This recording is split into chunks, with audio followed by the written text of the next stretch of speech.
Good morning, good morning, good morning. The time for convening has arrived. Senate will come to order.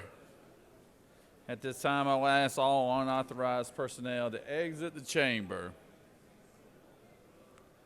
Recognize the senator from the 28th for a reading of the journal. Good morning, Mr. President. It's good to be back. I know you missed me on Friday. A couple of important dates today in our great state's history, and our country for that matter. Today is the anniversary of the landing of the first colonists in Georgia under James Oglethorpe, becoming the last of the 13 colonies. And I know we've got a few senators in here that might have been here on that day.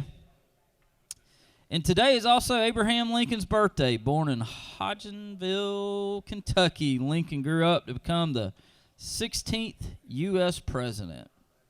Did many great things. Mr. President, we have a long list of pages. So it's a great day in the Georgia Senate with great participation. First off, out of Homer, Georgia, we've got Braley Kreider. Out of Lula, we have Kylie Greer.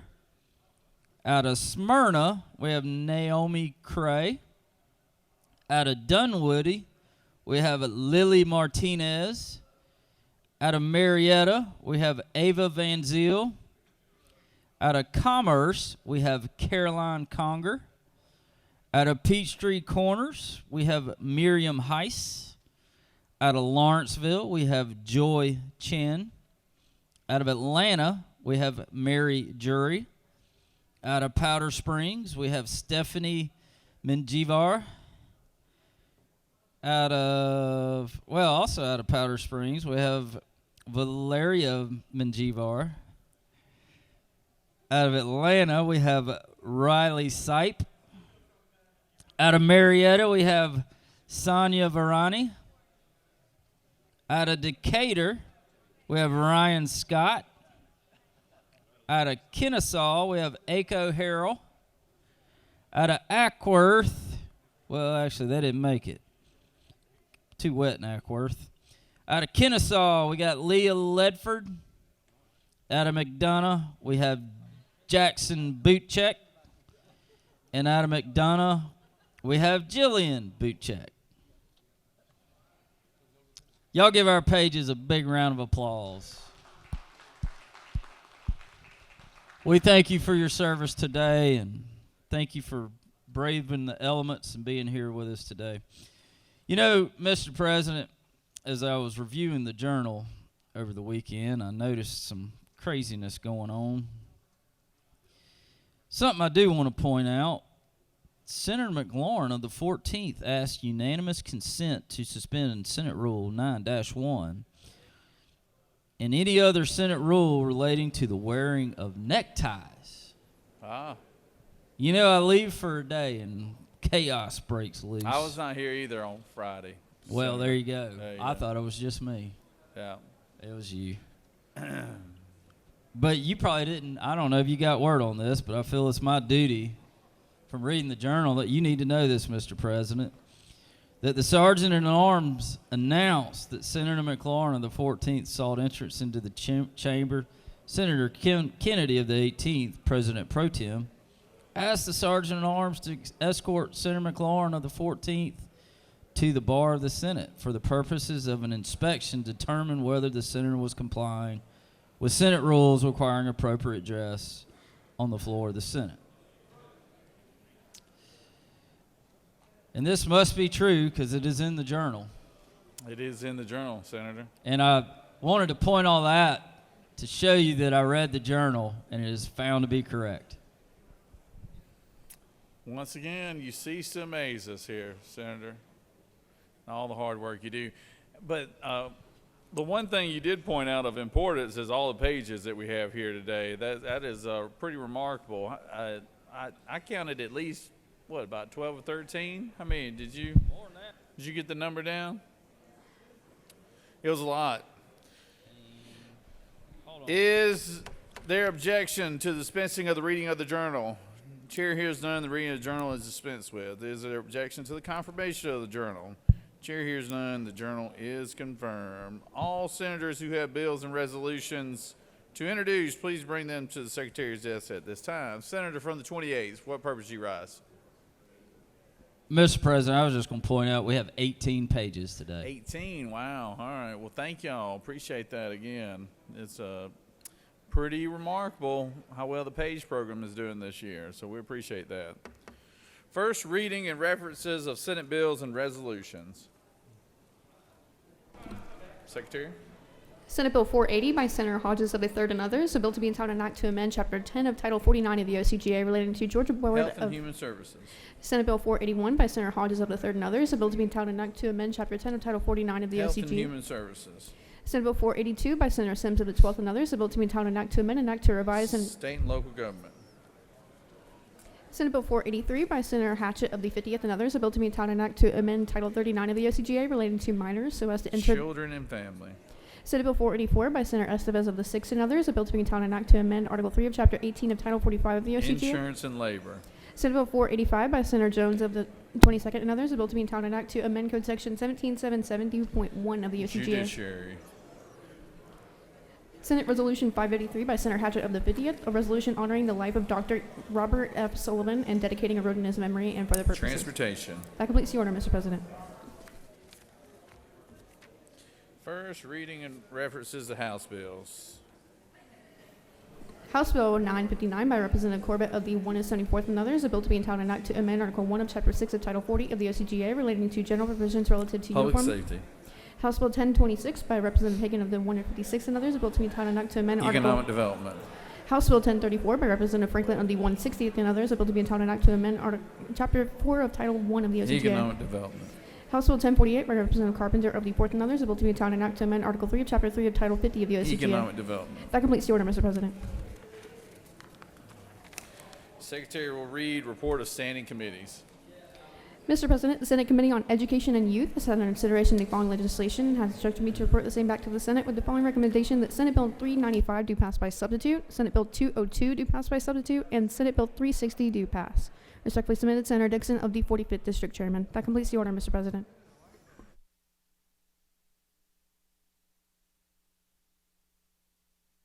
Secretary will read bills and resolutions for the second time.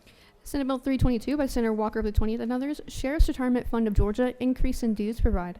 Senate Bill 349 by Senator Hofstettler of the 52nd and others, ad valorem taxation of property, setting of mileage rates, revised provisions. That completes the order, Mr. President.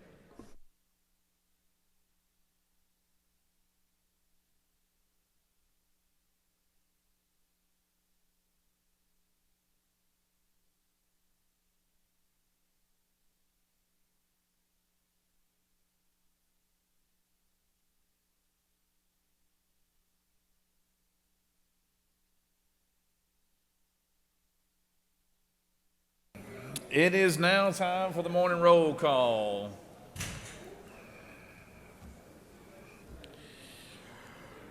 Are there any motions to excuse?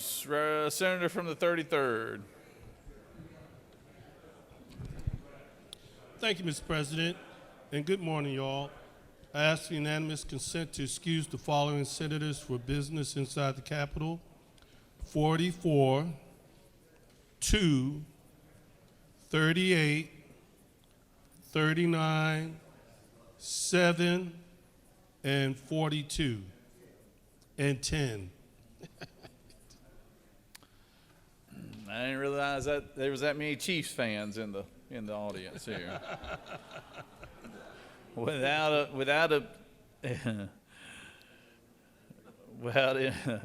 exception, the senators for all those places: 44, 2nd, 38, 39th, 7th, 42nd, and 10th. Without objection, they're excused. Recognize the majority leader. Thank you, Mr. President. I ask for unanimous consent to excuse the senator from the 39th who's under the weather. We wish him well. 31st, isn't it, Senator? 31st. Without objection, the senator from the 31st is excused. Recognize the senator from the 21st. Unanimous consent to excuse the senator from the 27th for business inside the Capitol. Senator from the 27th, without objection, is excused. Recognize senator from the 24th. Mr. President, I'd like to excuse the senator from the 25th for business inside the Capitol. Without objection, the senator from the 25th is excused. Any other motions to excuse? Secretary will call roll. Senator, signify your presence by voting the yea switch. Secretary will unlock the machine.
Senator from the 33rd, for what purpose do you rise?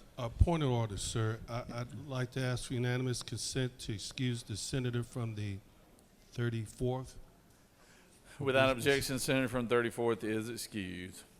It is now time for the morning devotion. All senators, please take your seats and cease all conversations. I would ask the doorkeepers to secure the chambers at this time.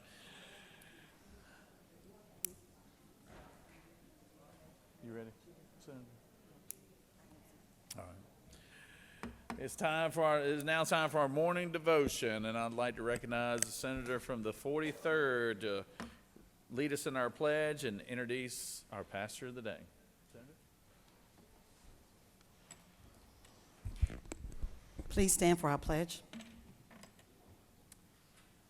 I pledge allegiance to the flag of the United States of America, to the republic for which it stands, one nation, under God, indivisible, with liberty and justice for all. Now to the Georgia flag. I pledge allegiance to the flag and for which it stands, with justice, moderation, and justice. Good morning, colleagues. Thank you, Mr. President.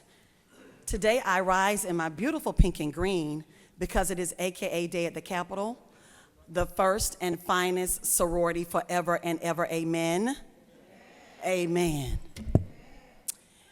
I am here to introduce the chaplain of the day. She is my soror, Reverend Dr. Antoinette G. Alvarado. She is the co-pastor of Grace Church International, founder and executive director of My Sister's Keeper Foundation for Women, and president of Targeted Living Coaching and Consulting, LLC. Dr. Tony, as she is affectionately called, is a dynamic preacher, teacher, and workshop presenter, serving in national and international conferences. Dr. Tony is the author of Run and Not Be Weary, The Pursuit of Purpose and Destiny, Stoking the Fire of Your Dreams, Harmonize Your Life, A Journey Towards Self-Care, and co-author of Let's Stay Together, Relationship Strategies for Successful Marriages, with her husband, Dr. Jonathan E. Alvarado.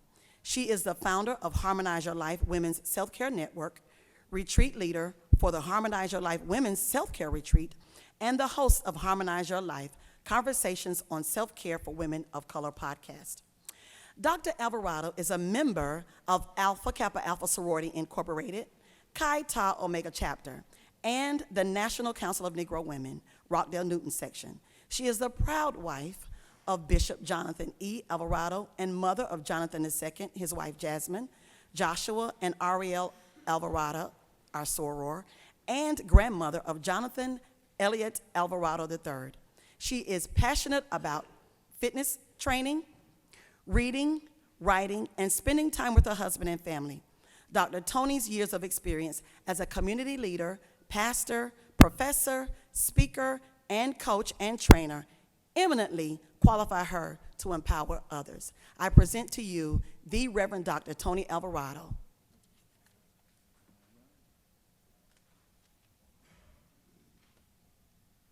Good morning. To Governor Burt Jones, President Pro Temp John Kennedy, and to my senator and soror, Tanya Anderson, thank you for this esteemed invitation. Before I go any further, I would also like to acknowledge my sisters of Alpha Kappa Alpha Sorority Incorporated, our regional director, the Honorable Tiffany Moore Russell, and our international vice president, Mrs. Charletta Wilson-Jacks. I am delighted to be here today to share a brief thought from the passage found in John's Gospel, chapter 13, verses 3 to 5. And it reads, Jesus, knowing that the Father had given all things into his hands, and that he had come from God and was going to God, rose from supper and laid aside his garments, took a towel and girded himself. After that, he poured water into a basin and began to wash the disciples' feet and to wipe them with the towel with which he was girded.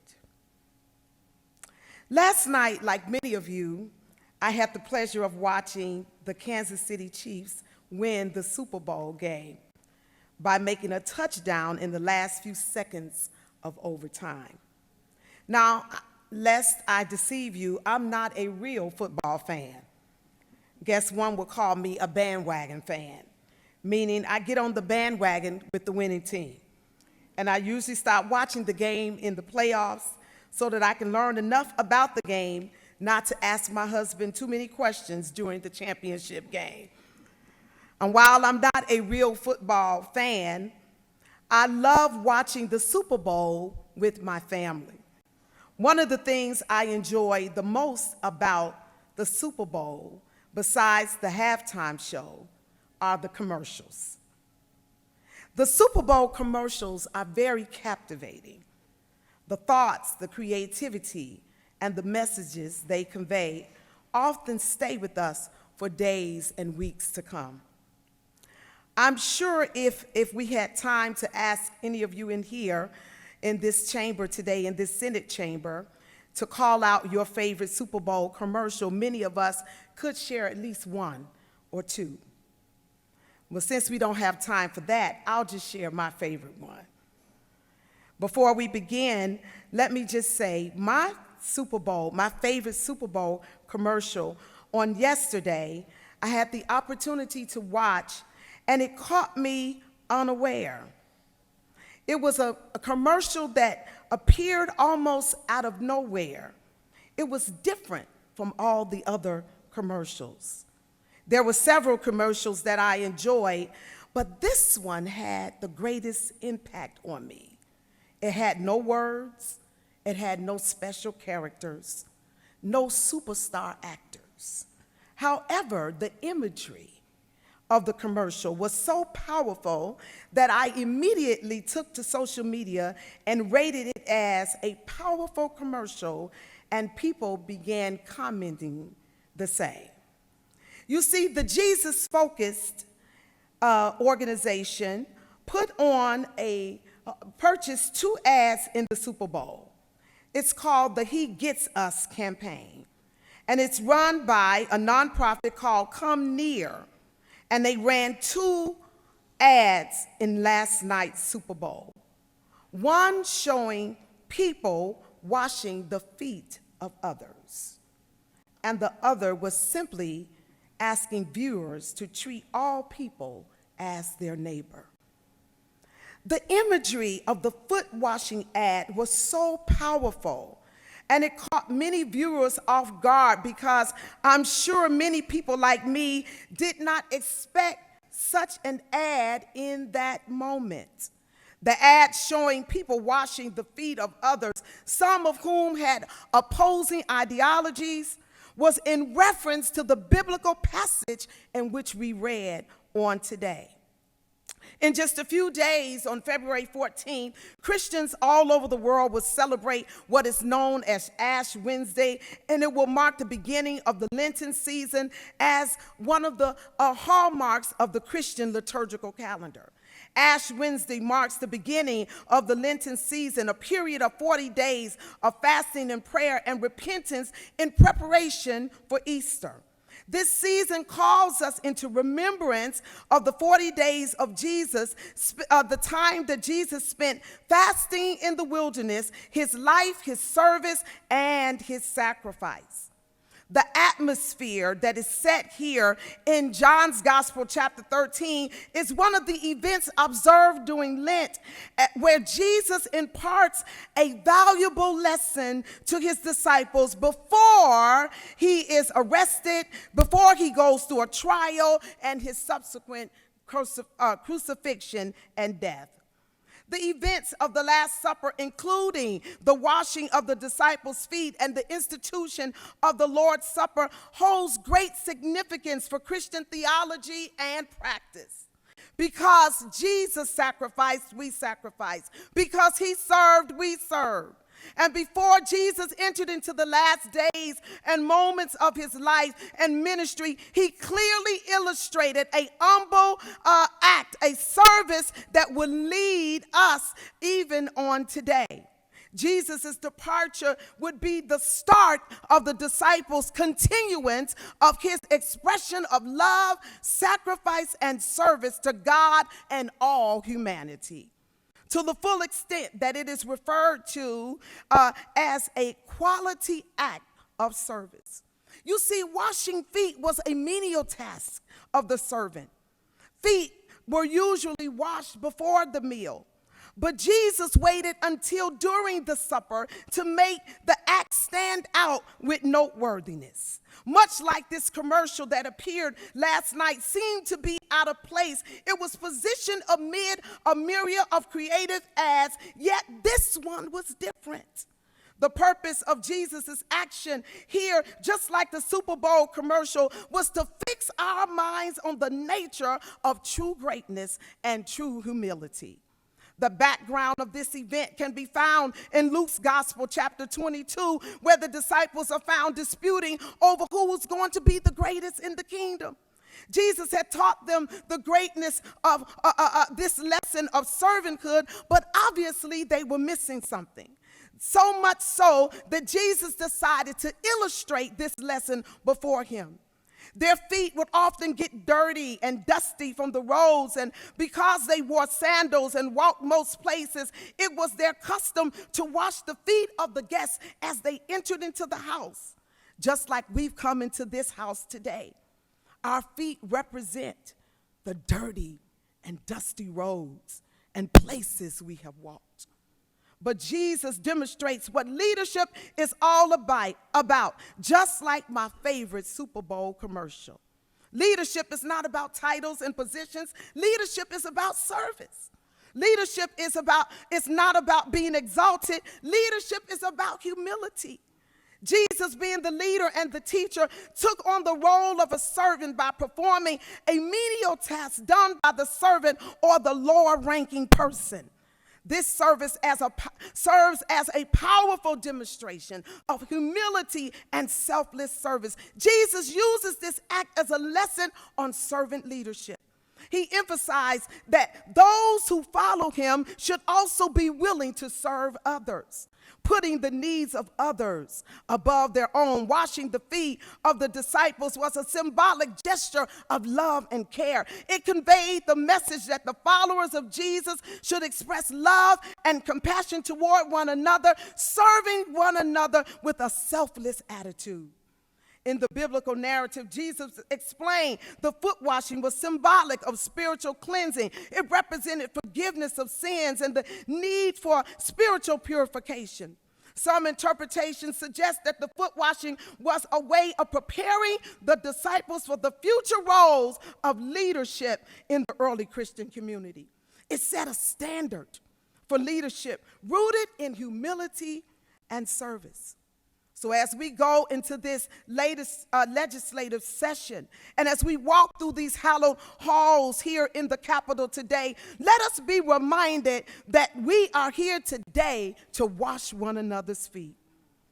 Let us be reminded and know that the importance of the legislation session is to enact, amend, or repeal laws. Legislators have come to introduce bills and debate their merits and ultimately vote on whether or not to pass things into law. We know the process is essential for addressing new issues, updating existing laws, and responding to the evolving needs of the great state of Georgia and its residents. But let us remember, when it's all said and done, we've come through dusty roads of democracy and injustices, and that we are ultimately here today to wash one another's feet.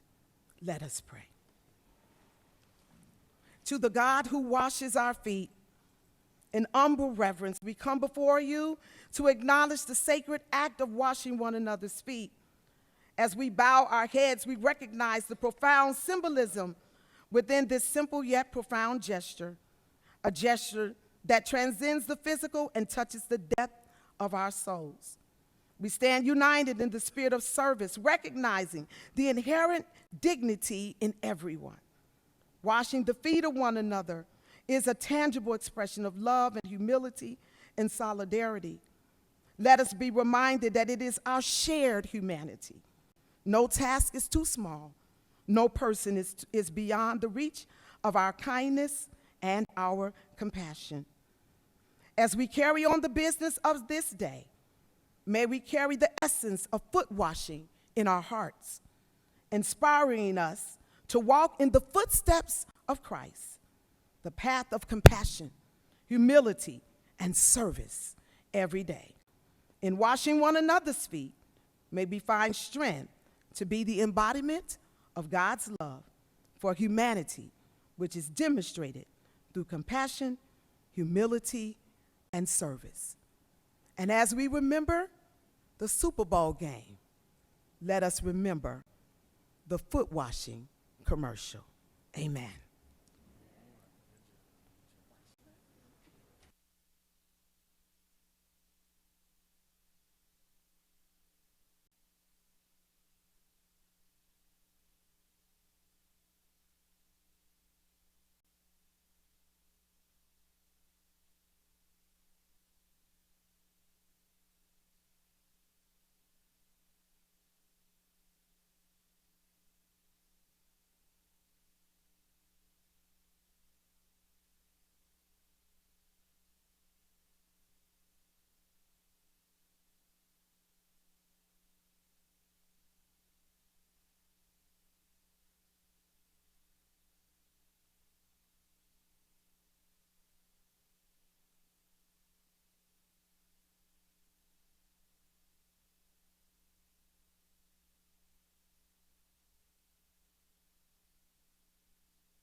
It is always a pleasure to have our doctor of the day. And we've got some guests here from Northeast Georgia that have several people here today. So I'm going to call on our senator from the 49th to introduce our doc of the day. Thank you, Mr. President. I am here today to introduce Dr. Bond Miller. She's a family medicine physician with Northeast Georgia Physicians Group. She went to the American University of the Caribbean for medical school and graduated in 2006. She then started her residency in 2007 at the University of South Alabama, where she was chief resident during her final year in 2010. After graduating, she moved to Mississippi to start her career, where she met and married her husband. In 2013, they wanted to move to Lake Lanier to start their family of 3 children, so she joined Northeast Georgia Physicians Group. And pretty smart move to Lake Lanier and to the 49th, I might add. In 2018, Northeast Georgia Medical Center started a family medicine residency program, and she became a founding faculty member, helping create this successful residency program. She's looking forward to seeing Northeast Georgia Medical Center's first class of family medicine residents graduate in June of 2023. She's also active in the Georgia Academy of Family Physicians and currently serves on the Congress of Delegates, as well as acts as a vice chair of GAFP's Student and Resident Recruitment Committee. She's also an alternate director for the GAFP. So join me in welcoming Dr. Judy Bond Miller.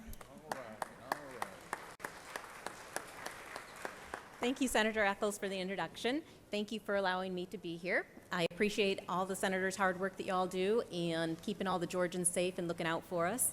If y'all need anything, not feeling well, I will be in room 232. I do have 2 medical students with me, and I have 2 residents with me, so they're all interested in speaking to senators and our legislators as well. So I hope y'all feel well and don't need me, but if you do, I'll be in room 232. Okay? All right.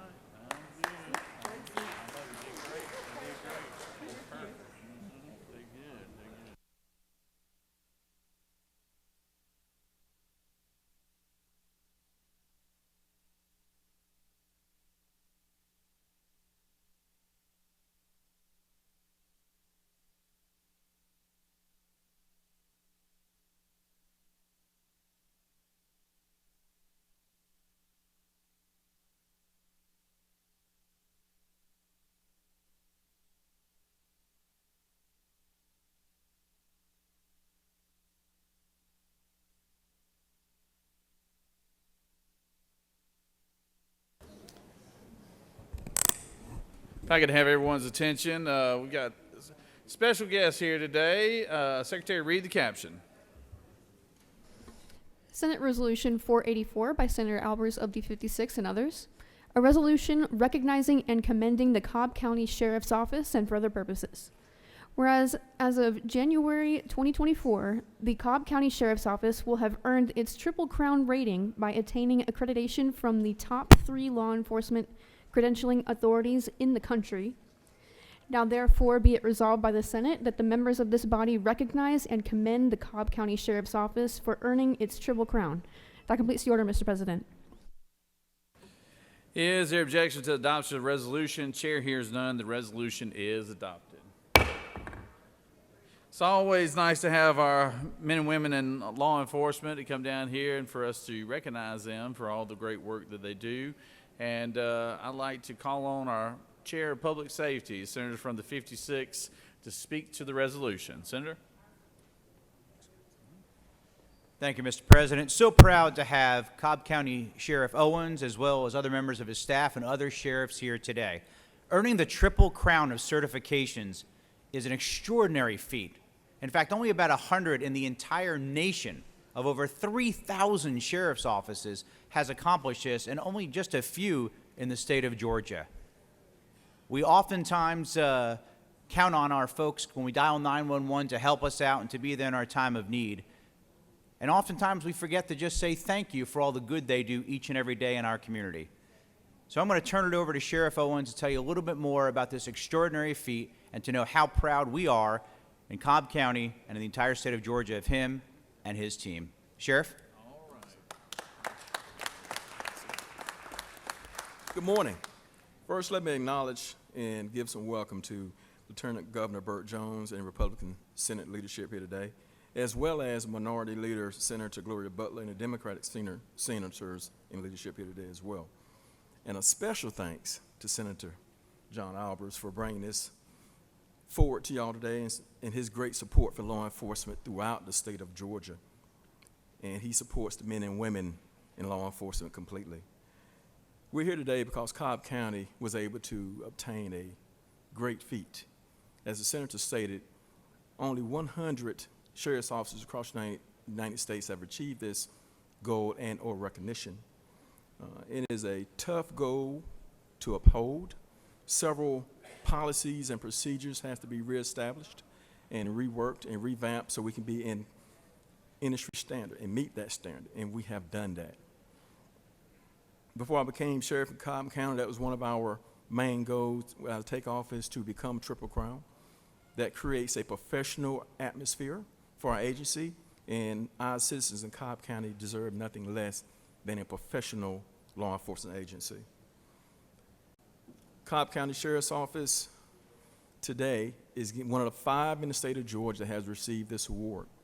And I am humbled and gracious to stand before you today and say it's all because of the men and women that work for Cobb County Sheriff's Office, who took this monumental task upon them, that I thrust upon them, and got it done. You know, when I came to office, our policies were completely outdated. Our uniforms and equipment was dated. We changed everything in less than 3 years to earn this rating. So again, it's a great success story for the Cobb County Sheriff's Office and the citizens of the Cobb County, to include our politicians there as well. They were behind us in this endeavor everywhere, from every step, from the start to the end. Sheriff's Office motto, if y'all haven't been to Cobb County, is one team, one fight, one community. So one of the first things we had to do is pull our agency together, as well as our community together as a whole, to make us one of the best sheriff's offices in the state of Georgia. To get there, I thrust this huge responsibility upon Lieutenant Kendall Kirker, who's to my left and some of you right here, to make sure that this get done. His staff and our accreditation staff worked on this for over 1.5 years to accomplish this task, which again was a monumentous feat. We brought in outside auditors. We brought in outside financial individuals to come in and check our finances. We did everything the right way to achieve this accomplishment. What it also did, we brought in our community stakeholders as well, which have our community have a stake in their sheriff's office. So now they have trust in their sheriff's office, as well as all the sheriff employees.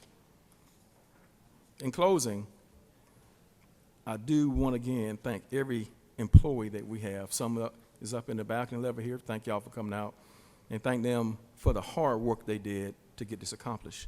You know, I'm incredibly proud of our command staff at the Sheriff's Office. Their leadership and their commitment has made Cobb County Sheriff's Office one of the best in the state. We currently have one of the lowest vacancies rate in the state of Georgia, and particularly in the Metro Atlanta as well.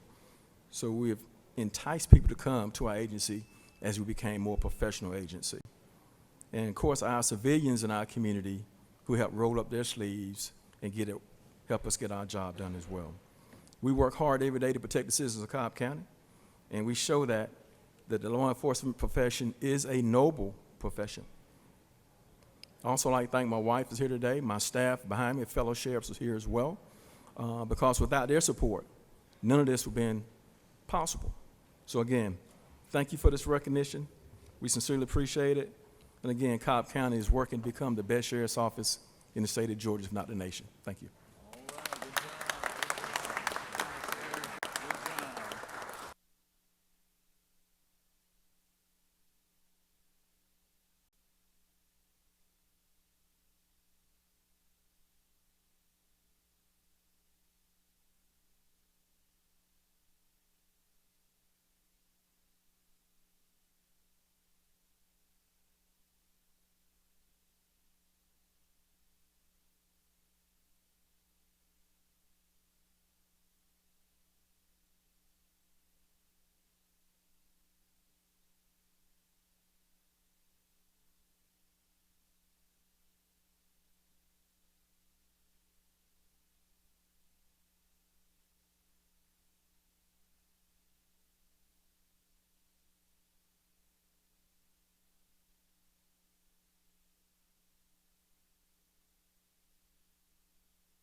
Are there any unanimous consents?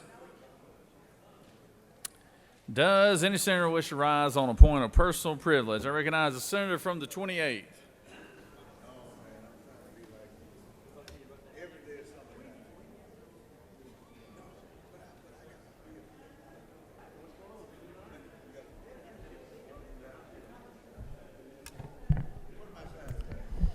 Thank you, Mr. President. Today I rise to bring up a very special day. As earlier I noted that today is the birthday of Abraham Lincoln, it is also a very important birthday, a very important person to this chamber. Today is the birthday of our Lieutenant Governor's Chief of Staff, Lori Ann Paradise. So, Lori Ann, happy birthday to you.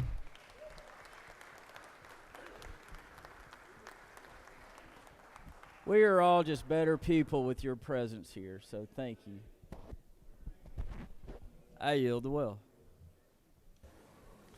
All right. Happy birthday there, Lori Ann. Then Senator, you must want something. I tell you what. Recognize the senator from the 22nd for a point of personal privilege.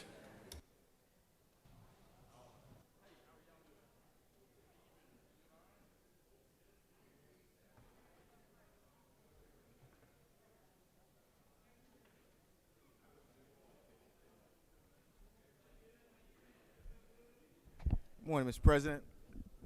I'd like to talk about today not only a moment in African American history, but also a moment as far as this chamber is concerned. And I had to go back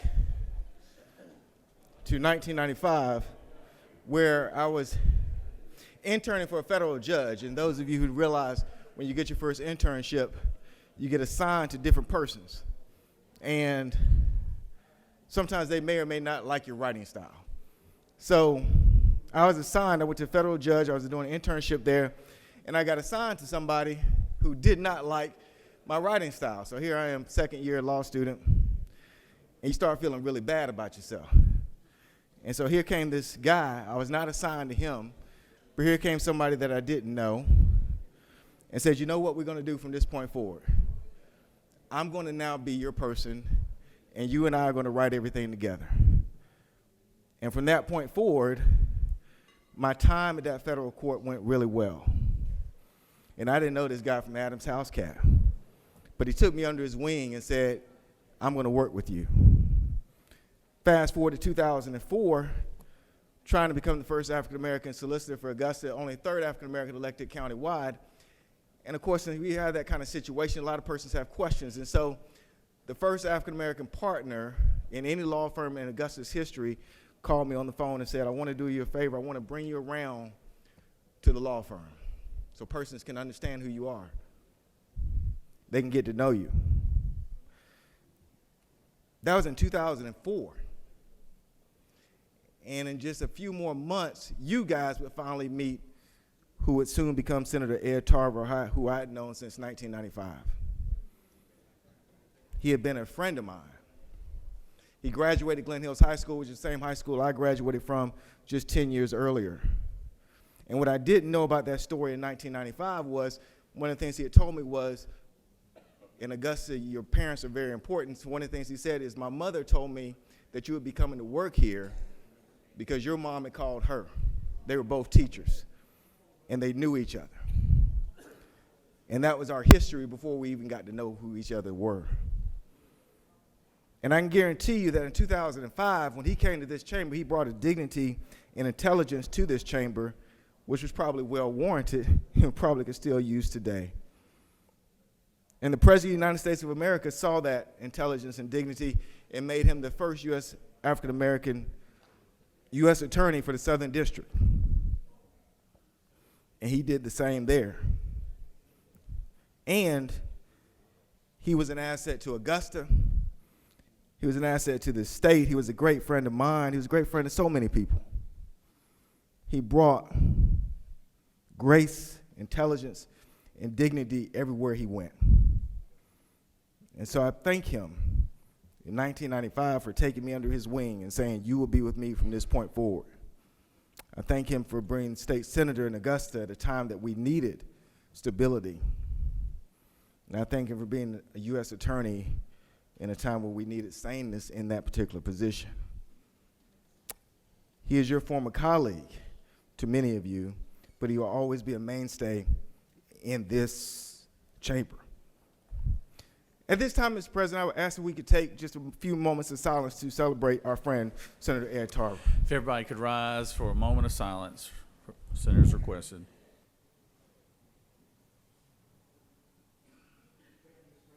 Well, thank you, Senator. And thank you for letting us know about a good man. Recognize the Senator from the 53rd.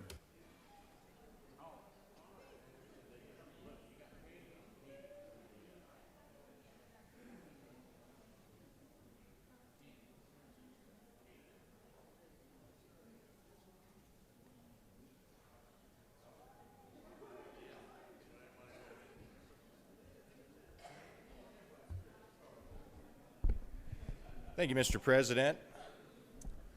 Brought with me here, I've had a lot of questions about what this is, and it's a piece of coal. It's a piece of coal from my beloved Lookout Mountain.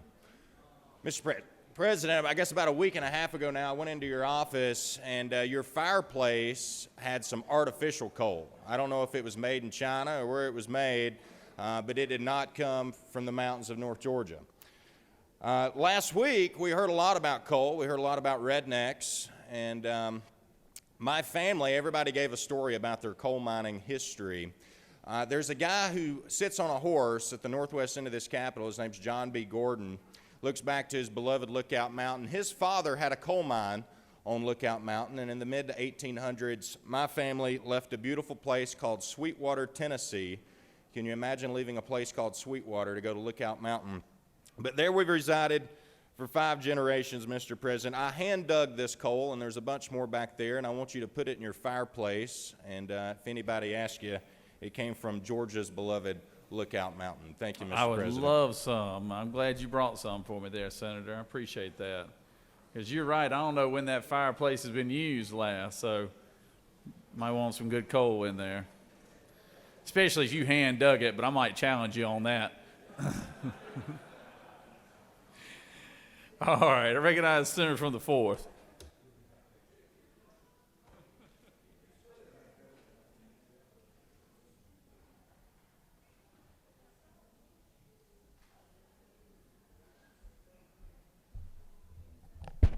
Thank you, Mr. President. I just want to go back and reiterate, we had a great meeting, a very informative meeting last Friday with the Education and Higher Education committees, where we brought in Department of Education members and also the Deal Center to talk about literacy. And I think I want to open this up by saying, as Governor Kemp said, I think in the State of the Union message, there is no next year. There is no next year when we deal with literacy. You know, I'm not concerned about the top third of children in the state of Georgia, because they're going to make it no matter where they go. I'm concerned about the middle third and the bottom third. We have a problem, and it cannot be solved in a marathon. It's got to be solved in a 100-yard dash. We've got to put all of our efforts to helping our children learn how to read. In the state of Georgia, less than 50% of our children in the 3rd grade are reading on grade level. Thank God that this body, our legislature, had the vision to pass Senate Bill 211, and Representative Betsy Ballard in the House had the vision to pass House Bill 538, bringing the science of reading back to schools. Reading scores were higher in 2012 than they were in 2019. You add the pandemic to that, you can imagine how our children are struggling. And if our children are struggling, our workforce development is going to be struggling. You know, this is very embarrassing when you look at the numbers and you realize that we're behind Mississippi. Yes, Mississippi. We're behind Louisiana. Yes, Louisiana. And we're behind a lot more. We're in 40-something in the nation in our reading scores. I understand local control, but I tell you, I have learned to hate the word local control when it comes to education. So we cannot depend on our local control to take care of it. We need to remember what Ronald Reagan said. He said, trust but verify. We have not been verifying what is really happening in our schools.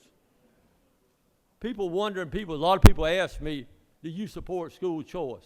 I did not support school choice till I got into Senate and started realizing these numbers. I fully support school choice now. And to quote Scott Johnson, who is chairman of our Council on Literacy, this is Georgia's most solvable problem. And his second quote is, this may not be the most important thing in Georgia, but it is definitely in the top 2 or 3.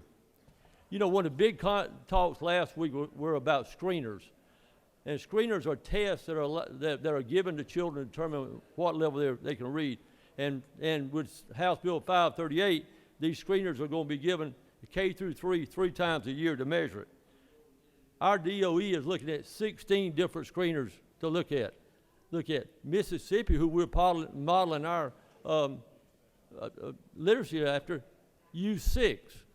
The Deal Center, who we've got a huge amount of respect for, said we only need to use 5. The North Carolina, who had jumped on this literacy ahead of us, they used 1. How can we have so many different screeners and compare one district to the other? You can't do that. It's like apples and oranges. So we need to keep moving this forward. We also look very heavily at the lower 25% of the schools in the state of Georgia based upon their lowest performing numbers, lowest performing schools. Let me give you some numbers. This thing is all the way across the state of Georgia. It's not in the upper part. It's not in the lower part. It's not in the east. It's not in the west. In my district, Evans County has 4 schools. All 4 of them are in the lower 25%. Bullitt County, my home county, has 3 schools in the lower 25%. Canada County has 1 school. Chatham County, my next door neighbor and the senator from the first home, well, his second home, has got 30 schools in the lowest 25% of the state of Georgia. Atlanta Fulton, 58. Dowry County, senator from the 12th home, 15. Muskogee County, 28 schools in the lowest 25%. Crisp County, 4. DeKalb County, 60. You see, this is all the way across the state of Georgia. It's not isolated. And we got to remember, if we've got that many schools, how many children is it affecting? In Georgia today, the last count we had, only 46% of children in the state of Georgia in 3rd grade are reading on grade level. That means 54%, Mr. President, are not reading on grade level. That's over 90,000 children in the 3rd grade. Listen to this, people. 90,000 children in the 3rd grade in the state of Georgia are not reading on grade level. Do we think we're going to create a workforce? Do we think we're going to reduce teenage pregnancy by these numbers? Or are we going to reduce crime by children not being able to read? Or are we going to reduce human trafficking? Or are we going to reduce drug use? No. We got to increase our literacy rates in the state of Georgia. Thank you, Mr. President. I yield the will. Thank you, Senator. Recognize the senator from the 49th.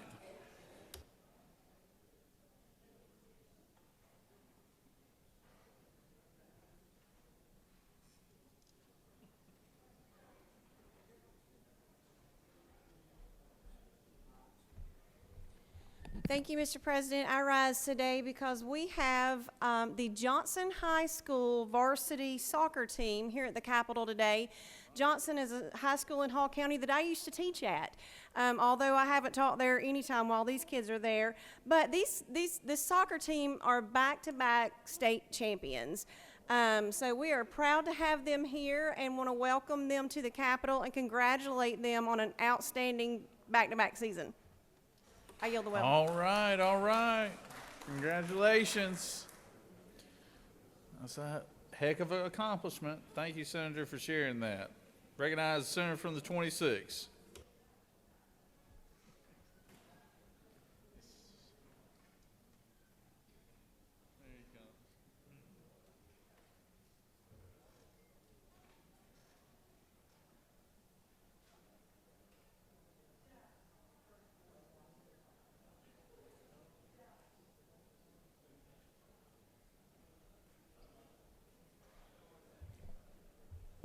Thank you, Mr. President.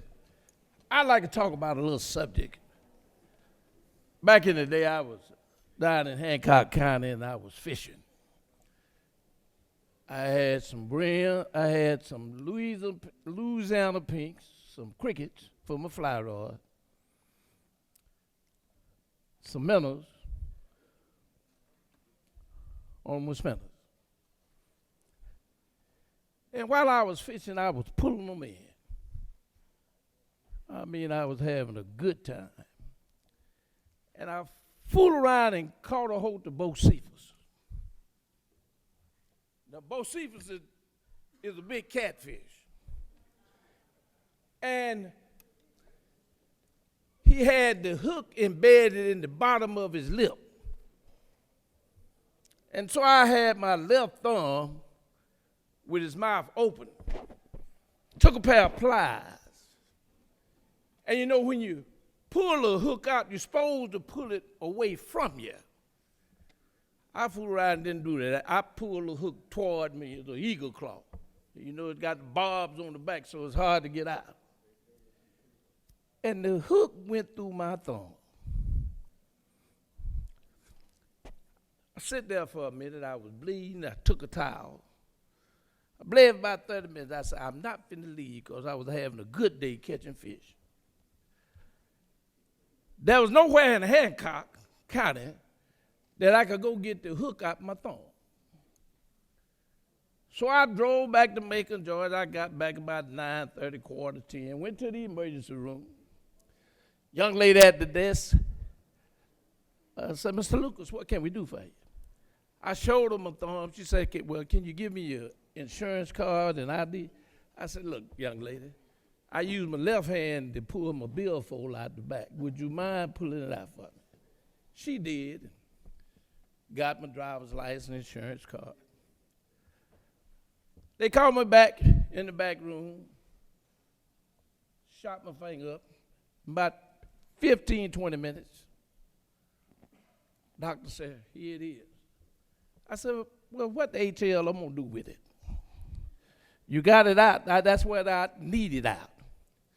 But what it shows me, that health care in rural Georgia, people need help. Health care is what's hurting us today. The gentleman from the 23rd, I had a conversation with him the other day, and we talked about rural hospitals and what happens when there's uncompensated care. Luke, the counties had to make up the difference in order to keep the hospital open. So today, I'm going to ask for the rules to be suspended in order for a bill to be introduced and read for the first time. It deals with Medicaid expansion. We cannot procrastinate anymore. We've got to have this conversation. Now, the one that the waiver is on ain't working. We might have 25,000, 30,000 folks in it. We got to actually deal with the real thing.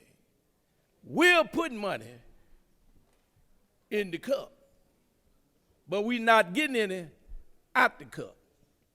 And then there's $1.2 billion in Washington, D.C. just for Georgia, to expand Medicaid. In a few minutes, I would ask that the rules be suspended. I would hope that many of my colleagues in here will sign on. My understanding that there is some movement on it on the other side. But what I like for us to do is be on record, so when we meet, we got something to meet about. I don't know what their plan is. Have no idea. But under the one that I'm talking about introducing today, excuse me, if you would look on line 75 of it, it has a work requirement in it. And what that work requirement is that somebody goes in and finds out whether or not you got a disability, whether you have a mental condition, whether or not you need more education to get a high school diploma so that you can get a job, or whether or not we can help you find one and help you be able to be self-sufficient. So today, ladies and gentlemen, I ask you to allow the rules to be suspended, and that many of you who have reservations come and sign on. Let's go to work and let's start the conversation about health care for all Georgians. Thank you. Thank you, Senator. Recognize the senator from the 44th.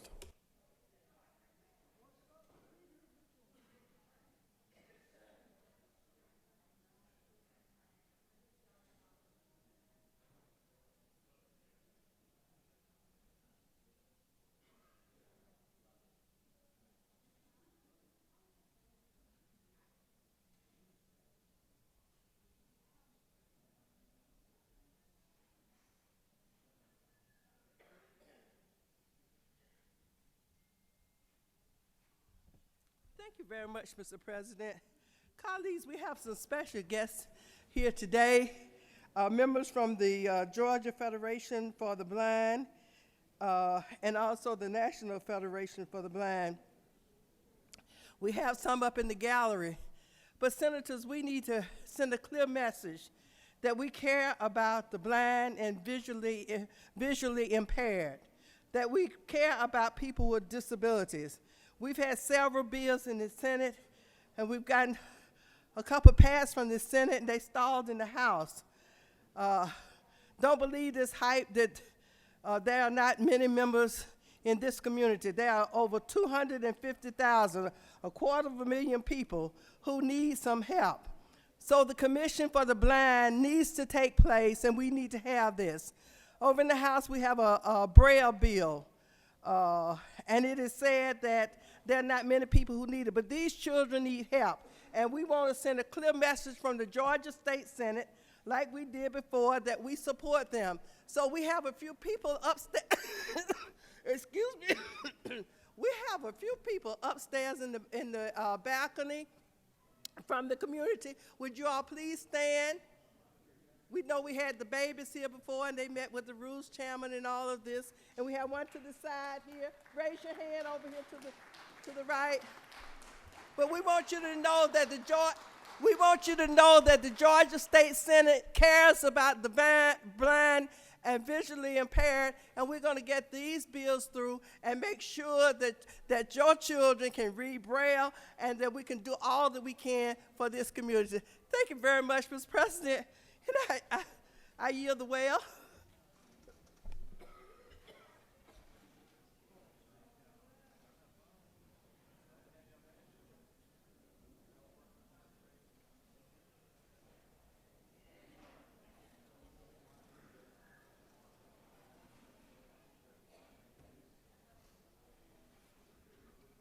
Recognize the senator from the 25th.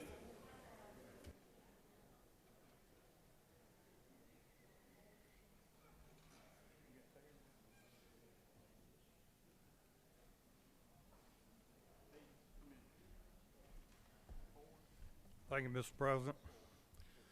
Ladies and gentlemen, February is the National Cancer Prevention Month. The American Cancer Society estimates more than 60,000 Georgians will be diagnosed with cancer this year. And sadly, cancer is still the second leading cause of death in our state. Today, February the 12th, beginning at 1 o'clock, cancer professionals, volunteers, and advocates from Georgia CORE, the 5 regional cancer coalitions, and other organizations will be at the South Wing Stairs to provide information about the importance of cancer screenings and to pass out some Valentine's candy to remind us that love is stronger than cancer. Georgia CORE is a statewide nonprofit dedicated to improving cancer care in every corner of Georgia, so no Georgian will ever have to leave the state to receive excellent care. The 5 regional cancer coalitions are directly helping patients get their cancer screenings and improving access to treatment. Together, Georgia Corps and the regional cancer coalitions are helping Georgians prevent, detect, and treat cancer. If you are over 40 or have a family history of cancer, please talk to your doctor about when you should be screened for breast, prostate, lung, colon, and cervical cancer. Go see Lynn Durham with Georgia Corps, Ursula Spence from Community Health Works, and Smitha Ahmed at East Georgia Cancer Coalition, and the providers on the second floor cancer screening starting at 1 p.m. And they're up in the gallery if you would stand and receive a Senate welcome for all you do. Thank you. Thank you, Mr. President.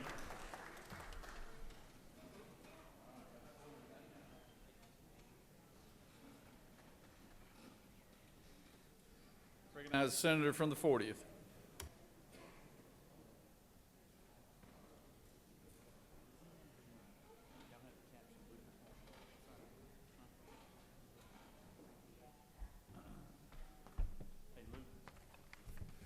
Thank you, Mr. President.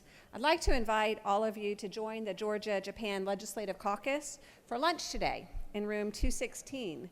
The Georgia Port Authority will be with us to tell us about the importance of inland ports and their effects on economic development.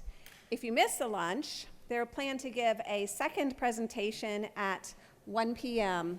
If you're more of a visual processor than an oral processor, I personally put a flyer on your desks this morning with all of the information.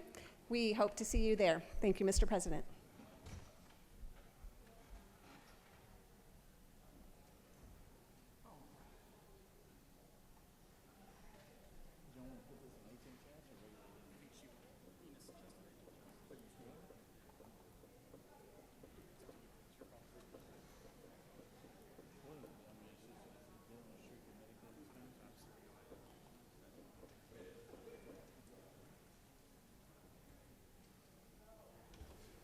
Does any other senator wish to rise on a point of personal privilege? Chair hears none. I recognize the senator from the 26th. Thank you, Mr. President. Mr. President, at this time, I would ask that the rules be suspended in order for a bill to be read, introduced, and assigned to committee. All right, Senator, we just need the caption on that bill, and so the secretary could read it. All right. Senator has made a motion that rules be suspended in order for a bill to immediately be assigned to a committee. So as soon as we have it, will the secretary read the caption?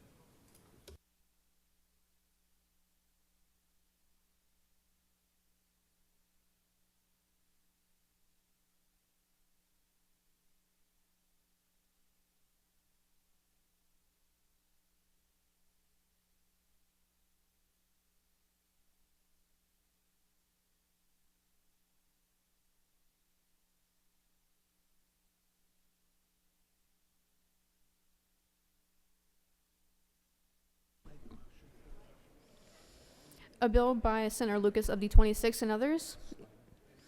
A bill to be entitled an act to amend Article 7 of Chapter 4 of Title 49 of the OCGA relating to medical assistance generally, so as to provide for Medicaid expansion, to provide for definitions, to provide for submission of requests for waivers, amendments to waivers, and state plan amendments, and for other purposes. That completes the order, Mr. President.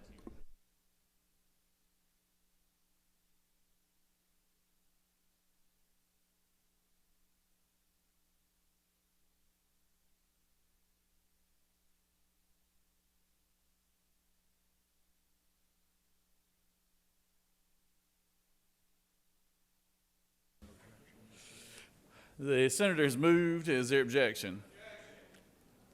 There is objection. All right. It's not debatable, so takes 2/3. So all those in favor of the motion will vote yea. All those opposed, nay. Secretary, unlock the machine.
On the motion, the yeas are 17, the nays are 29, and the motion has failed.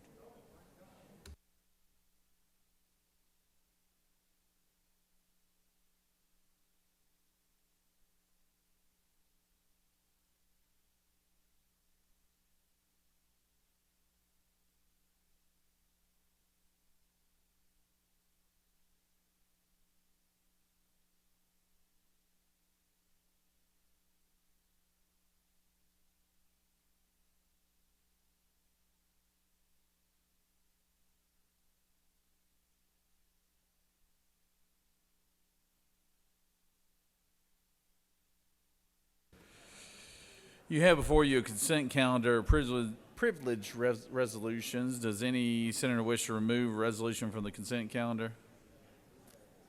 Is there objection to the adoption of the resolution on the consent calendar?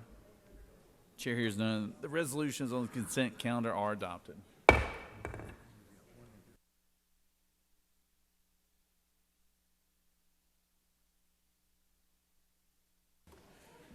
Secretary read caption. Senate Resolution 581, a resolution by Senator Jackson of the 41st and others, a resolution recognizing and commending Michael Thurmond and for other purposes. That completes the order, Mr. President.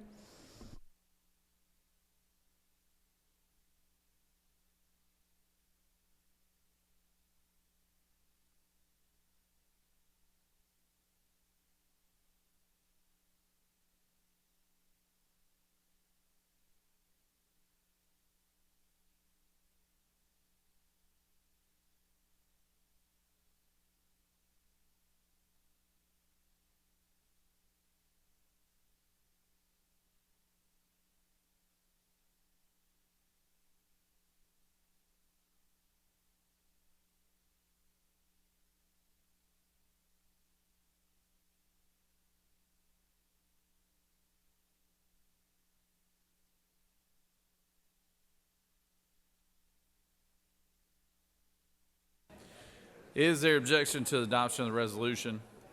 Chair hears none. The resolution is adopted.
Senator from the 47th. Recognize you for a motion.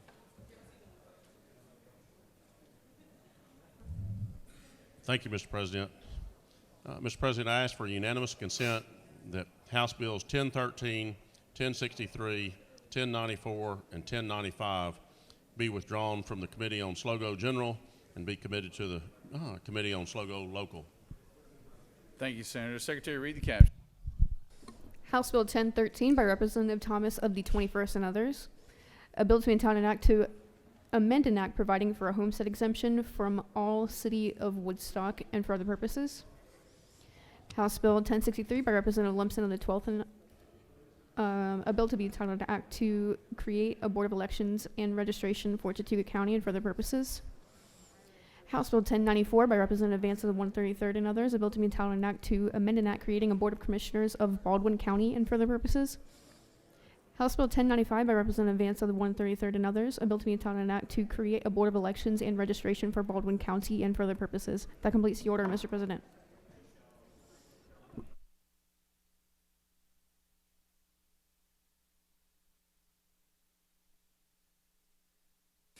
All right, Senator, the chair of SLOGO has made a motion to move House Bill 1013, 1068, 1094, and 1095 from SLOGO General to SLOGO Local.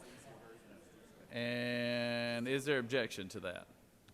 Without objection, those are recommitted to SLOGO Local. Thank you, Senator.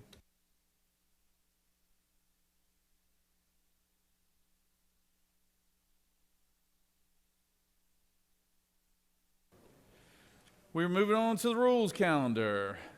SR 543. Secretary, read the caption.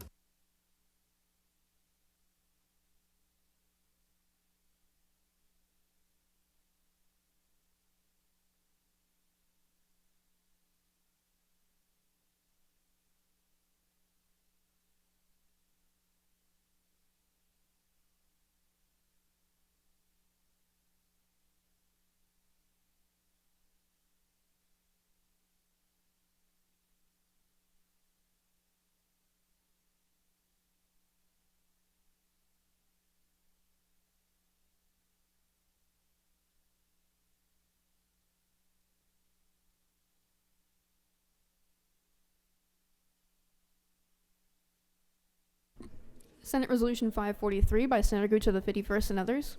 A resolution supporting increased protections for America's borders and for other purposes. Now, therefore, be it resolved by the Senate that the members of this body support increased protection for America's borders in the pursuit of ending the illegal immigration and smuggling that has long threatened our people.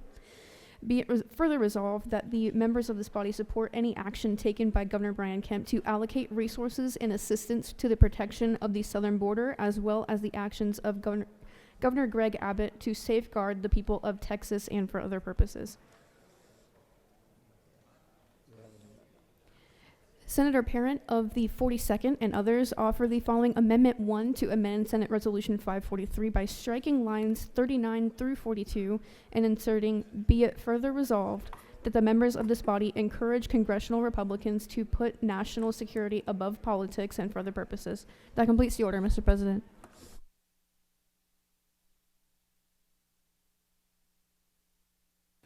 Recognize the Majority Leader for speak to the resolution.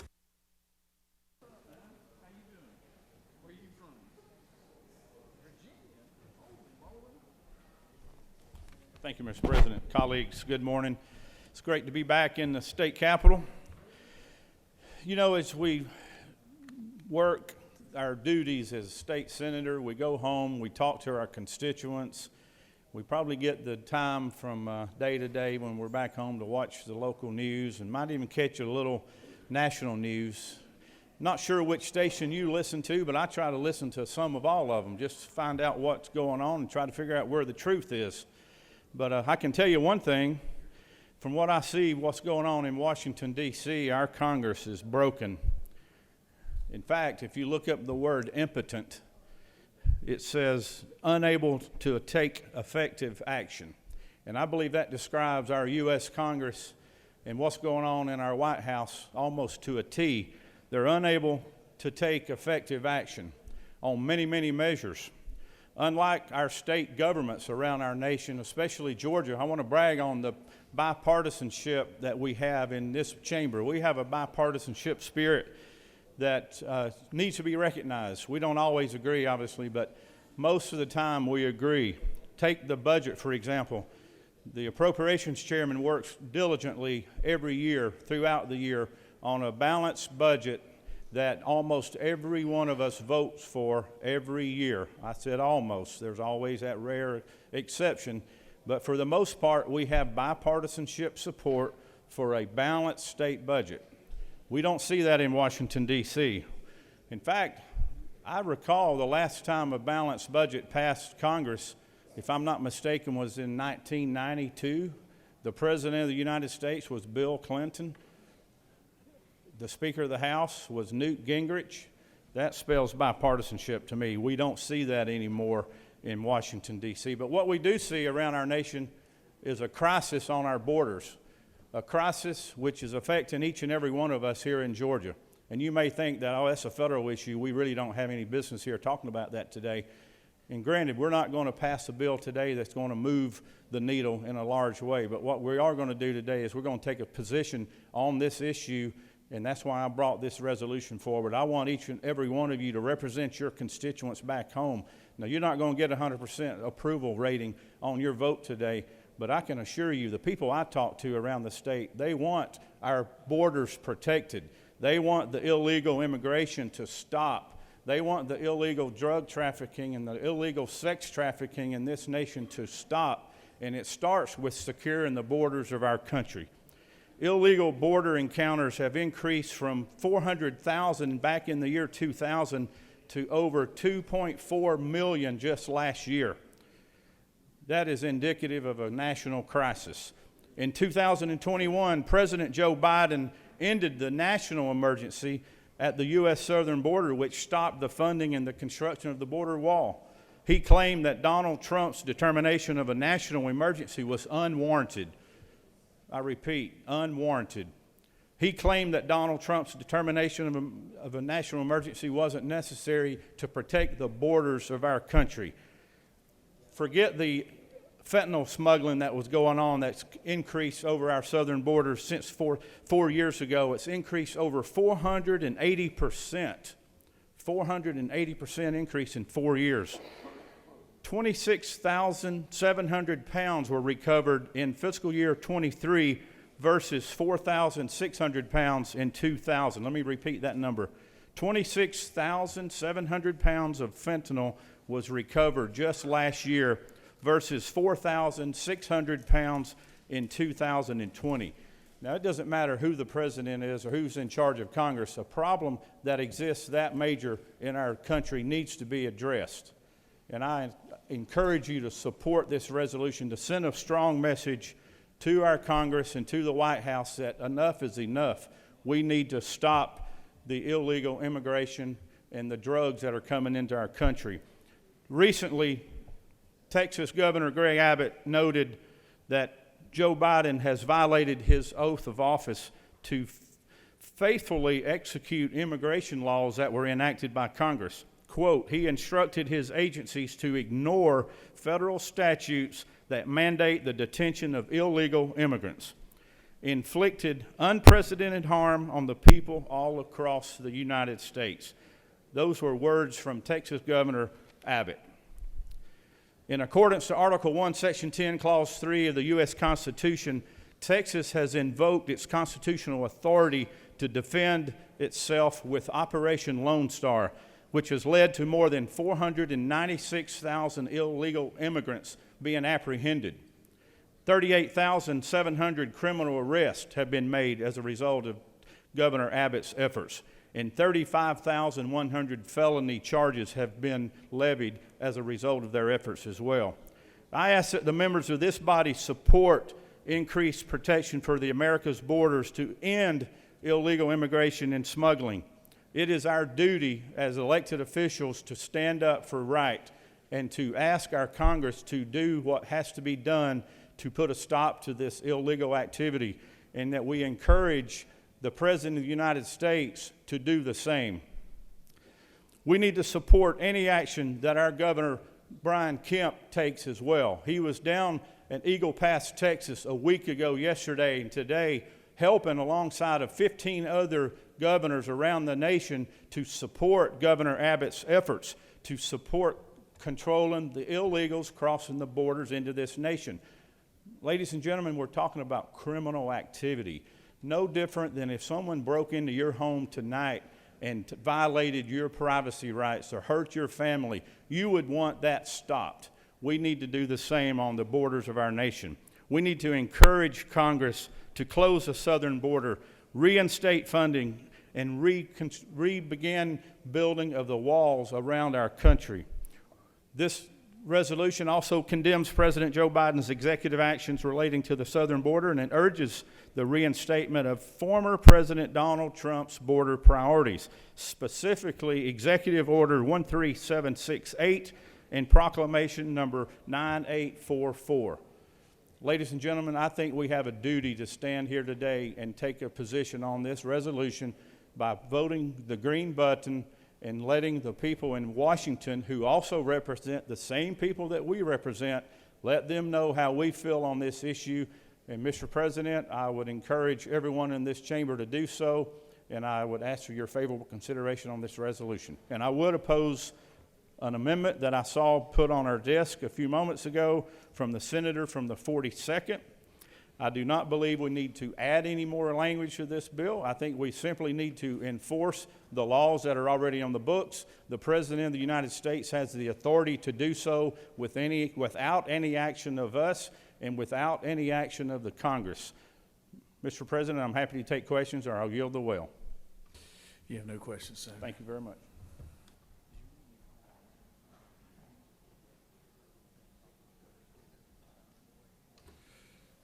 I recognize the senator from the 42nd to speak to the amendment.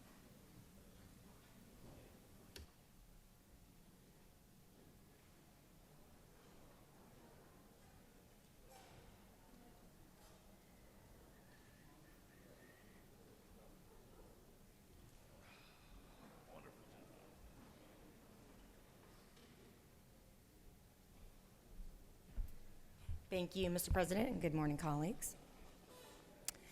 Although this resolution does not have the force of law, and even though we here in the Georgia Senate have no jurisdiction over the American border with Mexico, or that with Canada for that matter, I do want to take a moment to address the false narrative that Republicans are spreading through this resolution.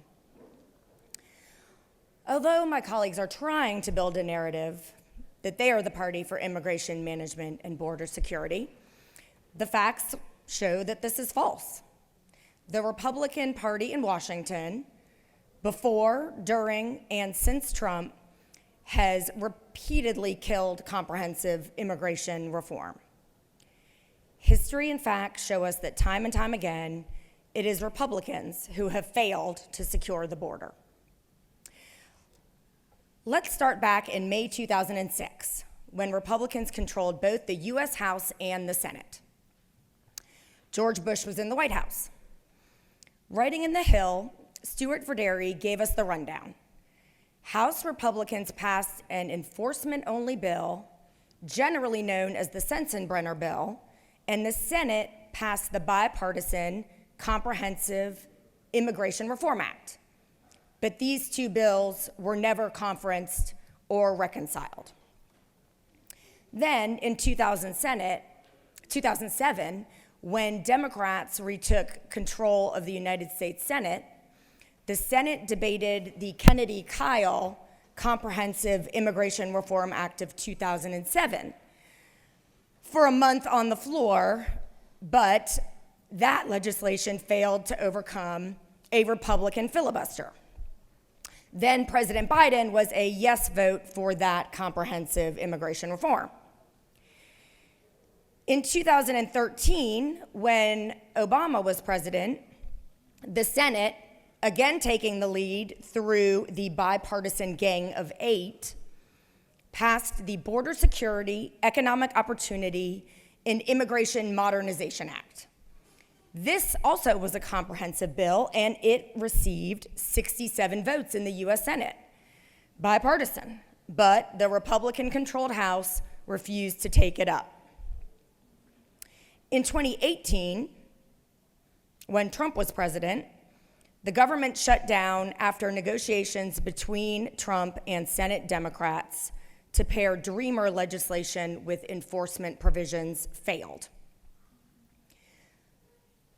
This list of opportunities to secure the border thrown in the trash bin by congressional Republicans is long, But none of this list compares to the most recent debacle we just witnessed. Here's what happened. Back in October, President Biden requested funding for American allies facing grave wars and threats to their very existence. Congressional Republicans said, we can't support that funding for Ukraine before we secure our own border. So Democrats said, let's deal. And over the next 4 months, a bipartisan group negotiated a thorough and very conservative approach to border security. This bill has border security measures that include asylum reform with strict new controls on who is eligible to seek asylum, with provisions to shut the border down entirely if the processing is too much to handle, funding for the wall, emergency border authorizations, $48 million for fighting fentanyl trafficking, and asylee work eligibility. But congressional Republicans said no before they even released the bill, throwing their colleague, Senator James Lankford from Oklahoma, totally under the bus. This was yielding to demands from former President Trump, who apparently is hoping to blame Democrats during his campaign for the situation at the border. Trump apparently does not see the illogic in trying to blame Democrats for this border situation while blocking efforts undertaken by Republicans and Democrats to actually fix the situation as the American people want and deserve. Well, perhaps the MAGA base will not notice that it's Trump and congressional Republicans that just blocked a solution, but the rest of the American public will not be as not be as credulous, let's put it that way. The rest of the American public will notice that it's Republicans that yet again, for the 5th time in 20 years, have tanked an immigration bill that would have provided border security and enforcement. Congressional Republicans do, unfortunately, in the words of the senator from the 51st, appear to be impotent in the face of Trump's whims. Now let's focus on what this resolution asks us to commit to.